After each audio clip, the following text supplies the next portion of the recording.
What's up, guys? I'm back with another movie review today. I've got one from Warner Brothers, and it is Every Day.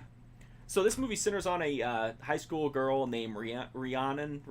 I'm sorry, Rhiannon. I don't know, however you say it. Um, she's got a pretty decent life. She's popular. She makes good grades. She's got a good family. She's got a boyfriend, but her boyfriend doesn't really appreciate her. And she ends up having this great day with him that's so unusual. He's so attentive and romantic and surprises her with this fun trip. And it's like, finally, he's giving her the kind of boyfriend that she wants. But then the next day, he can't remember anything about it. It's as if it never happened. And then she meets this kind of strange guy at a party who she has this like almost immediate connection with. And pretty soon, this person named A, who is this soul basically, reveals to her that the day that she had with her boyfriend that was so great, the reason her boyfriend didn't remember it is because it wasn't him. That it was A, this soul, inside the body of her boyfriend. And that every day, A wakes up in a new person and lives in that person's life for 24 hours and then moves on. And they have this, Rhiannon and A have this intense connection.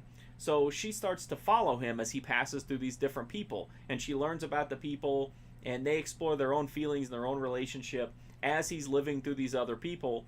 And then eventually, some obvious problems with this relationship start to surface, and that's pretty much where the narrative of the movie goes. So I like this concept. I think it's really interesting.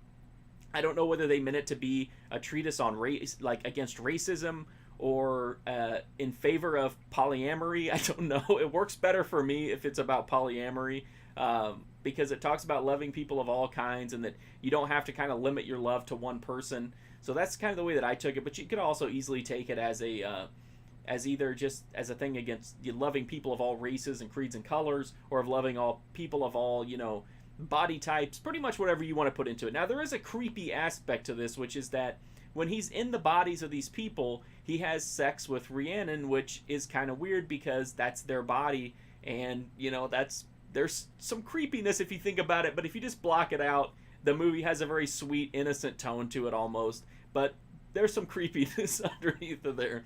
I didn't think I would like this movie, but I actually did. I thought it was pretty interesting. It's nothing special. It's just kind of a really light, brisk, teen, romantic. I don't want to say comedy, but it does have some comedy. It's more of like a romantic drama, though. It definitely kind of, the wheels fall off of it as it gets toward the end because it doesn't really know how to wrap it up. But I thought it did a really good job, and I appreciated the ending. I didn't think it was the way that they were going to go, but I'm glad that they did. I think it was the best possible way to end the movie. I don't really like the journey that it takes toward the end to get there. I don't think they handled it the best way, but I think the way it actually ends is pretty good.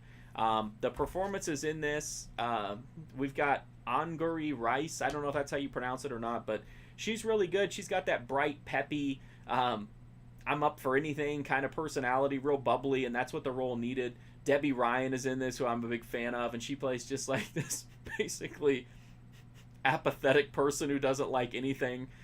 She's not in it a lot, but she's in it a little enough to have kind of a recurring comic relief role every once in a while. Maria Bello plays the father, or not the father. What am I doing?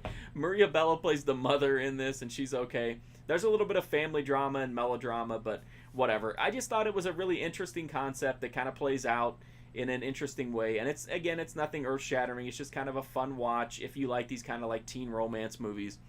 The Blu-rays from Warner Brothers. The transfer looks amazing. The movie actually has some really dynamic visuals for a movie this kind. I thought it would be a pretty basic, movie in terms of camera movements and composition, but it actually has some really interesting visual design elements, and this transfer looks really good.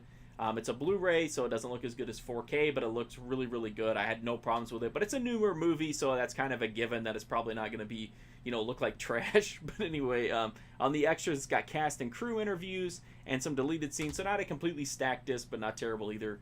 So if you're interested in the movie, I would definitely give it a look, and if you're already a fan of the movie, I think the disc is definitely worth picking up.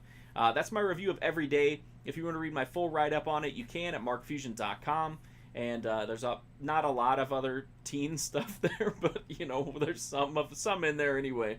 I'm also on Instagram, Twitter, Twitch. If you want to check me out at any of those places, you can go to Letterboxd and you can see what I've been watching. I diary there everything that I'm watching. Sometimes it takes a while to get to this channel, so you can see what I've been watching, make a suggestion, say you want to see something sooner. whatever. You can do that there at Letterboxd. But the best way you can help me out is just to hit that sub button. It's a free, easy, direct way to support me, help me to keep watching all these movies, keep making all these videos, and also watching older videos is a huge help. And if you want to go that extra special mile, if you do visit my site, you can use my the links there to make Amazon purchases, and part of that money then will go to me. But no pressure. I'm a very low pressure salesman. Thank you so much for watching this video, though. I do greatly appreciate it. Hopefully I'll see you guys soon.